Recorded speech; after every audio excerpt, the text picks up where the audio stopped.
Welcome to the Parents Surviving Homeschooling podcast. My name is Anita and I'm an Aussie mum coming to you from Abu Dhabi in the UAE. This podcast is dedicated to everyone across the globe who's been thrown into chaos by homeschooling, work from home and government-enforced self-isolation to flatten the curve of the coronavirus. Each episode will bring you tips to survive this homeschooling experiment, some of you while working from home yourselves during this crazy year of 2020 and the coronavirus pandemic. Many of you are super busy and some are stressed, so I promise to keep our episodes short and give you tools to walk away with every day that make your life easier. Make sure you go to our podcast website for today's downloadable resources. Welcome to the first episode of Parents Surviving Homeschooling podcast, 28th of March 2020.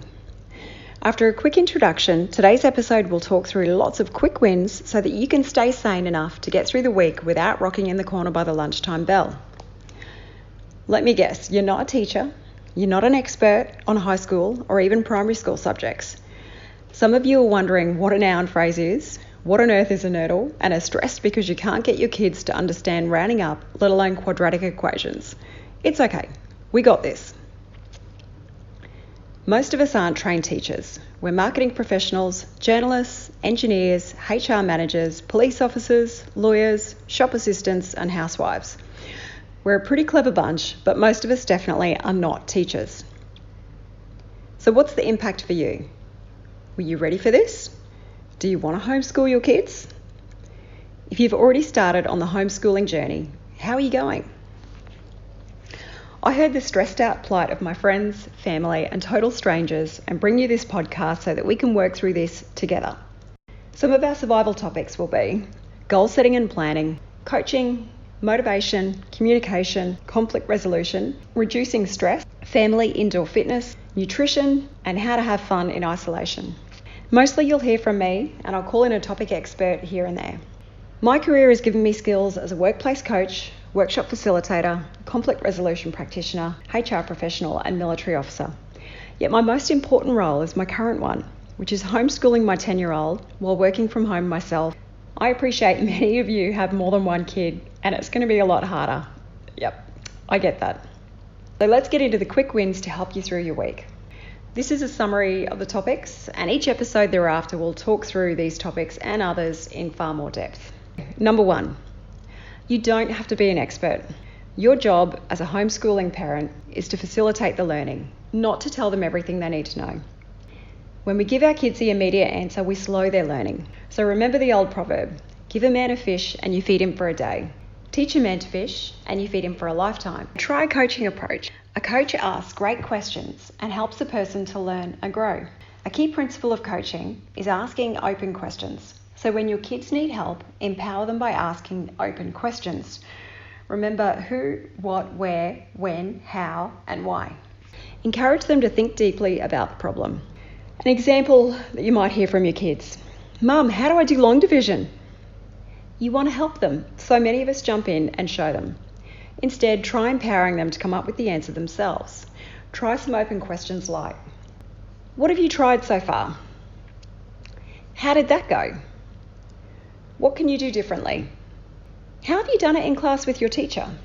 If Mr. or Mrs. insert teacher name was doing it, what steps would he or she do? Take me through the problem. Sometimes them saying it out loud is enough for them to have a light bulb moment. It's amazing what your kids know. They just need a little nudge to think a bit deeper about it. Help them learn by making them think. To do this, you need to step back and simply ask open questions. Of course, sometimes they just don't know, but at least give them the opportunity to work through it first. Quick win number 2, set a clear goal.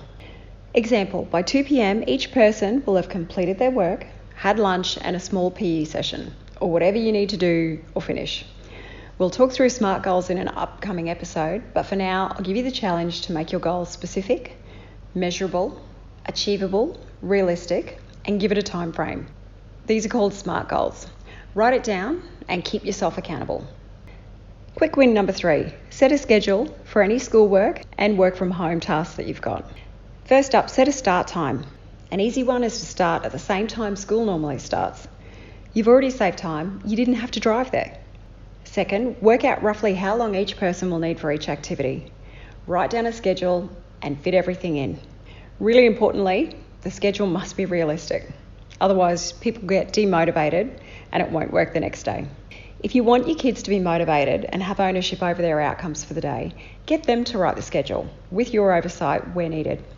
If they need help, work with your kids to set the schedule, talk them through it, and use open questions to get them thinking and planning their day.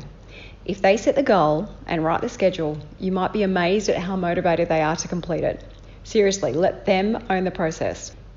Quick win number 4, learning styles. Each kid is different and different to you. It's normal. Don't force each kid to work the same. Don't expect that because that you work well on the balcony couch, how I work, that your kids will too.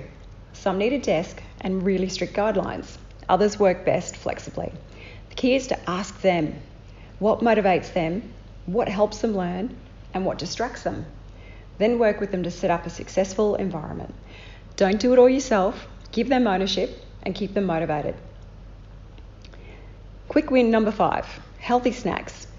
These keep our brains functioning and focused. Sugary, unhealthy treats are yummy and can give us an energy hit, but it's short-lived, slows brain functioning, and after the sugar spike, it reduces our ability to focus for long periods. Plus, your kids come to expect it and will only work if you feed them lollies. Long term, you're only shooting yourself in the foot. Quick win number 6, celebrate. Ask your kids how they want to celebrate finishing their work. If it's reasonable, let them have it or do it. My son wanted to watch a Harry Potter movie when he finished his first day of homeschooling. He worked hard and finished everything close to the right time. We didn't finish the whole movie because Harry Potters are really, really long, but we spent an hour on the couch watching something he loved. He learned that hard work pays off and homeschooling can be fun.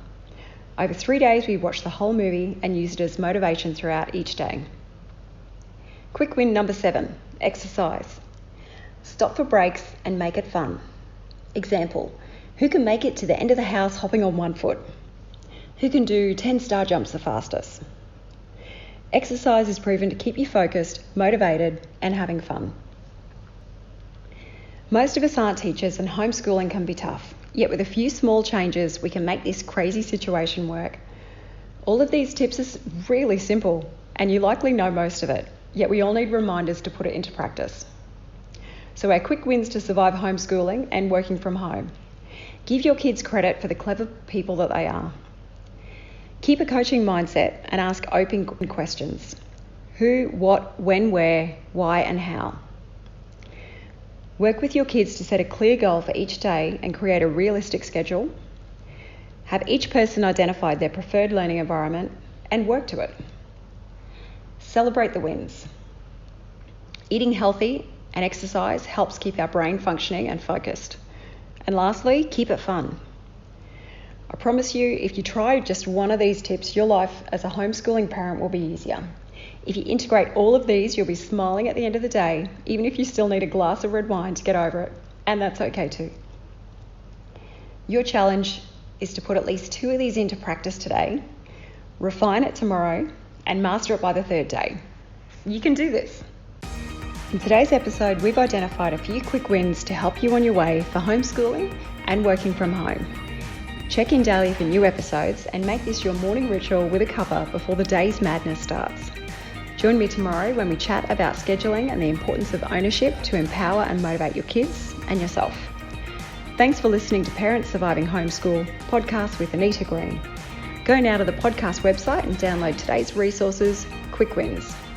We didn't expect the craziness that 2020 has thrown at us, yet we can work together, learn an enormous amount, and come out the other side smarter, closer, and stronger.